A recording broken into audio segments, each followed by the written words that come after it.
tinatanggal ko yung mga balat kasi crispy pa siya. Ayan, oh.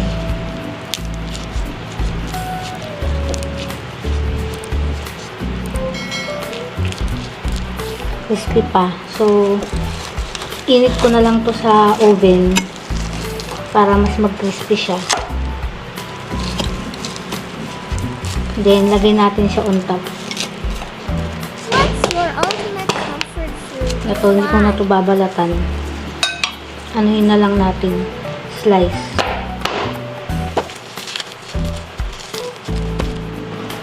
Ito pwede.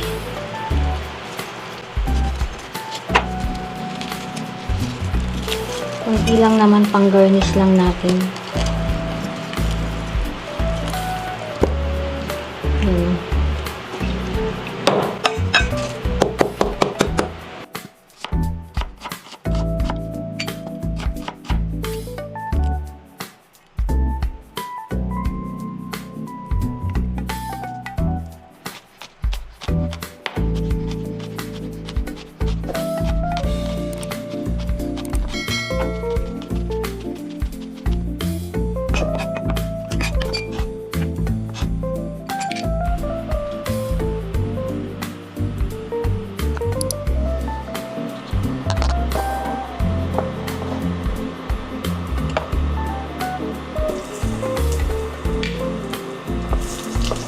Patay muna natin yung and then yung garlic yun natin.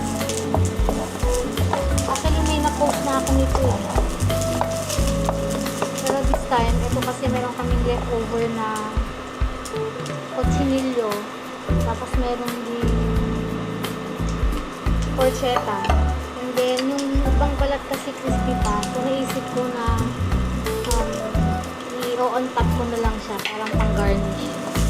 Lalagay ko siya sa oven. Since gumagawa ko ng pandesal na rin, sasabay ko na sa oven. Lalagay na natin yung garlic. What country are you from? I will be happy if Lalagay you lang ako write ng in the 1/4 cup comments na so chili I know. vinegar.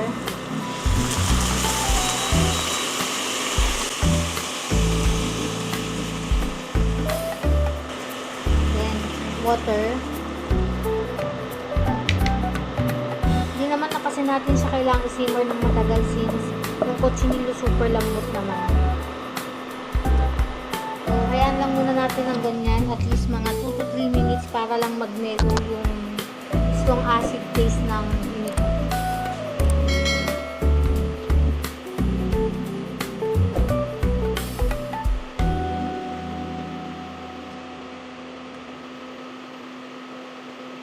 Then, meron din ako ditong lechon sauce. Pwede na natin siyang ilagay.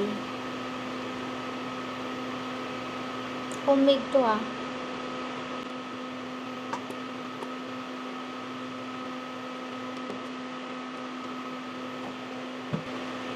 Optional, pwede kayong maglagay ng liver spread. Since meron ako hindi naman nagagamit. So, lagay na rin natin. Then, unahin natin maglagay ng sugar para i-dissolve na natin. Although, ano naman to? Cocoa sugar to guys ha. 1/4 cup lang.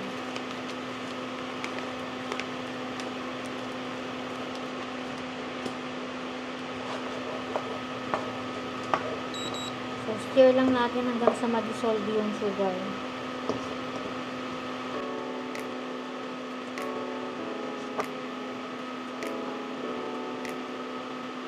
Then, lagyan na natin yung bay leaf, peppercorn,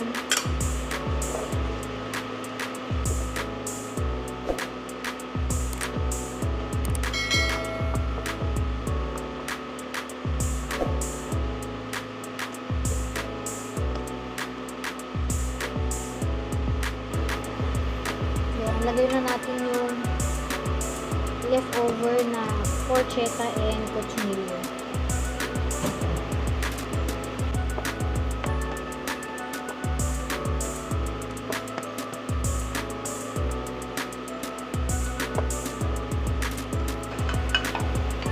Add lang tayo ng a little water, about half cup.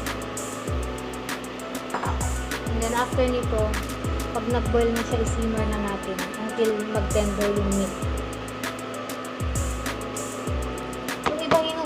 ilagay yung liver spread, ako nilalagay ko na lahat. Para isahon na lang. Parehas lang naman at the end of the day. Isa pa rin yung lasa. Huwag nyo lang tuhugin, syempre.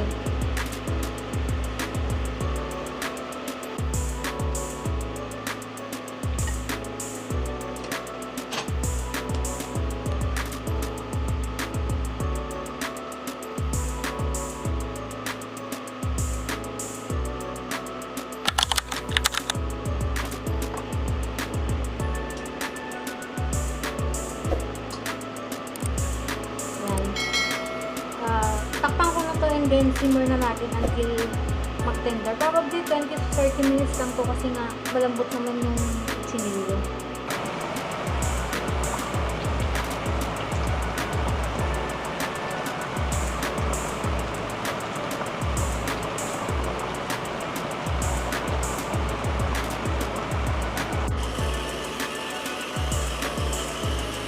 Add lang din tayo ng salt and pepper guys.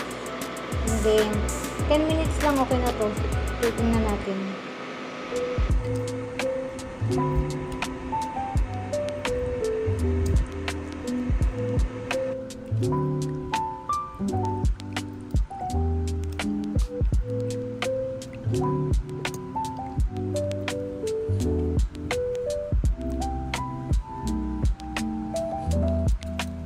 I'd love to hear what you think about the dish. So please feel free to leave a comment and a rating if you have tried it. New recipes are added every week, so let's connect.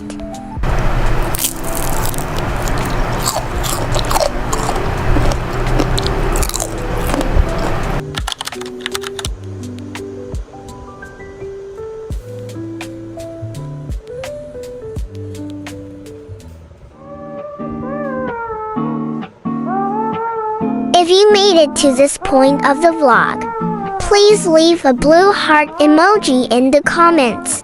Thank you so much for watching all the way.